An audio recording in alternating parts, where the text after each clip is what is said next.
You're watching Sports Final. Well, tip-top in the evening, everybody, and welcome to Sports Final, your official kickoff to a weekend filled with what we hope will be sports goodness. On tap tonight, The Ohio State University treks to the Gem City tonight for a showdown with the Quincy University Volleyhawks. Not maybe the expectation or the result that Ohio State expected tonight. That highlight coming up in just a bit. Plus, we've got the Haley's Comet of high school girls softball occurrences to show you and some signing news from 10th and Jackson. But we begin tonight with an inspiring story of an athletic director heading back to work. Oh, it's great being back. Gets me off the couch at home and just sitting around just because I feel too good to not be doing something. So to be able to come back and work with the students and fellow staff members and do a bunch of this regular routine days things, it feels great to be able to feel all right to do those kind of things. If you didn't know any better, you'd think Brett Miller was just a really energetic Liberty High School teacher and a really enthusiastic St. Louis Cardinals fan. Both are true enough, but the stocking cap he now wears also serves to hide the tells of a surgery 1 month ago Saturday that removed a grapefruit-sized mass from his brain. It just all hit me all of a sudden. I mean, I had been having minor spells all along of where I'd get dizzy, lightheaded. They'd come and go within 30 seconds, usually during a heavy workout of lifting or running, and those things would come and go, and I just kind of put it off. Finally, I got enough people that had witnessed them and talked me into going and getting it checked out. And when I decided, and it just kind of all hit me at once, that there was a tumor the size of a grapefruit that was inside my head there. To those who know Brett Miller, a former high school football star at Quincy Notre Dame, who's kept himself in nearly game-ready shape to this day, 11 years later, the idea that such a strong young man in his prime could be so quickly stricken was jarring. But Brett's strengths have served him well, even through potentially life-altering, maybe even threatening surgery. They're amazing over there at the Mayo Clinic, the things they're able to do and just the work they do with you and keeping things going and keeping positive attitude and keeping my attitude well. And because once everything was done, within a day I was walking laps around the hospital floor. I was up on my feet moving around. They couldn't keep me down. I had the surgery on a Friday afternoon. I think it was a 6-7 hour procedure. And within 24 hours, I was up moving on my feet, walking around. And then Monday afternoon, they sent me home. They said, "You're feeling too good. You're doing well." They just told me it was time to go home. But here at home, Brett Miller has found inspiration for his fight, which continues next month with radiation treatments to slow what remains of the tumor. It comes from his beautiful young family, his students, and his legion of friends whose prayers and well wishes overwhelmed him on social media. My sister-in-law had set up a Caring Bridge website.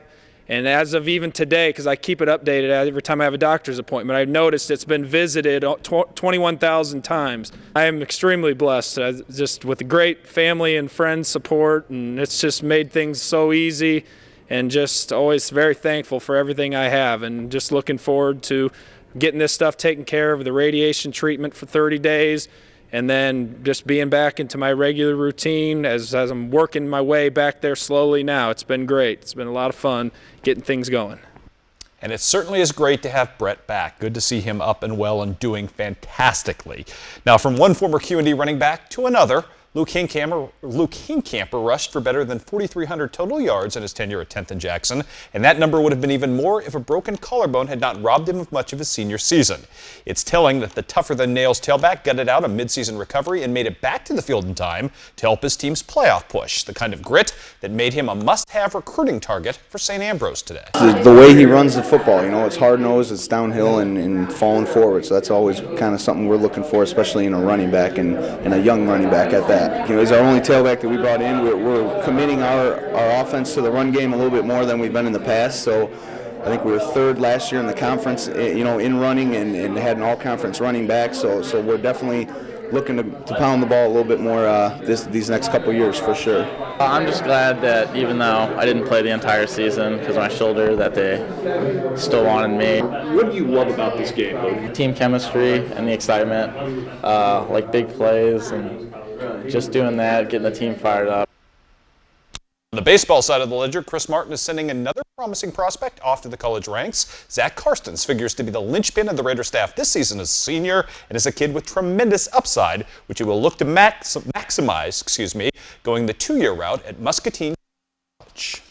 I really like the prospect of playing 2 years because I can go there, get better for those 2 years, and then after those 2 years are up, I mean, the sky's the limit from there. I can go play at a D1 school, D2 school, NAIA. I mean, like I said, the sky's the limit. I mean, now that I have this out of the way, I don't have to worry about it anymore, and I can just really focus on and getting better and helping this team get as far as we can get.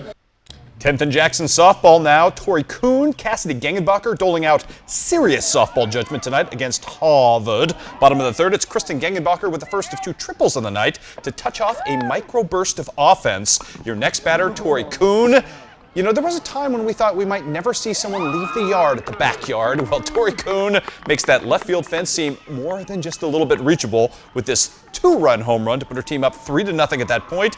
Your very next batter, Cassidy Gengenbacher, who's going to go opposite field, back-to-back jacks. You hardly ever see that in high school softball. Great start for the Lady Raiders. Ari Rigg to her friends with an RBI rip here to come up as well to contribute to the 5-0 lead at that point. Quincy Notre Dame wins in a blowout today. Final count was 10-0. Meanwhile, Beardstown at Unity today. Our first look at the Tigers under the direction of new coach Ty Gebhardt.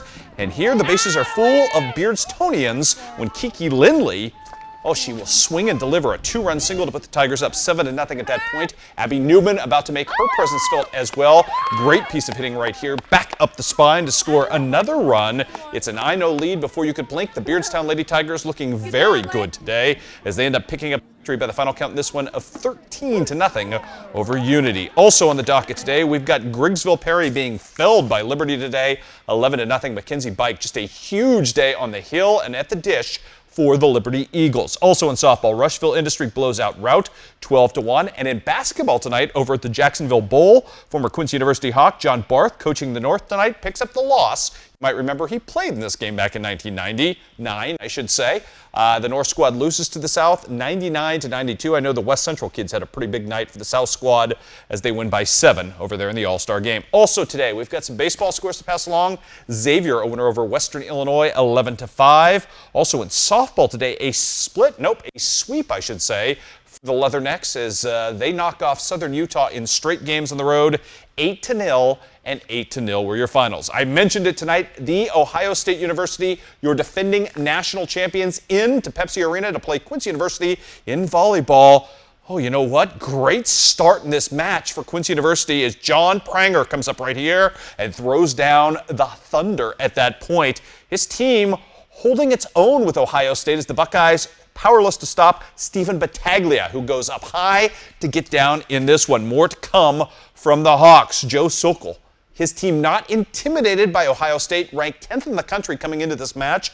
Quincy University, in fact, taking it to the Buckeyes with everything they had. More John Pranger right here as he ends up throwing down hard yet again. We'll leave you with a little Joe Sokol, and we will leave you tonight with a stunning upset for the Volley Hawks as they win in 4 games, 3 games to 1 over Ohio State. It's just the second time now in the history of this Division I rivalry that Quincy University has ended up with the victory in volleyball over Ohio State. I believe those same 2 teams meet tomorrow night. Highlights which you will see on a loaded overtime coming up right here tomorrow. We've got baseball for you all over the place, including, although we're not certain yet, depending upon what the weather did today, the Clarence Cannon Conference Championships, or the tournament, I should say, over in Macon. We've also got baseball, softball, and soccer here in the Gem City. College baseball's Quincy University's finally back at home and playing, and actually, if you saw them earlier this week, playing very well. So all of those highlights coming your way. We're on tomorrow night, 10:30, maybe just a little bit later right here, and you will have your chance to see all the highlights as we do blowout coverage. 30 minutes worth of the Big Overtime Show right here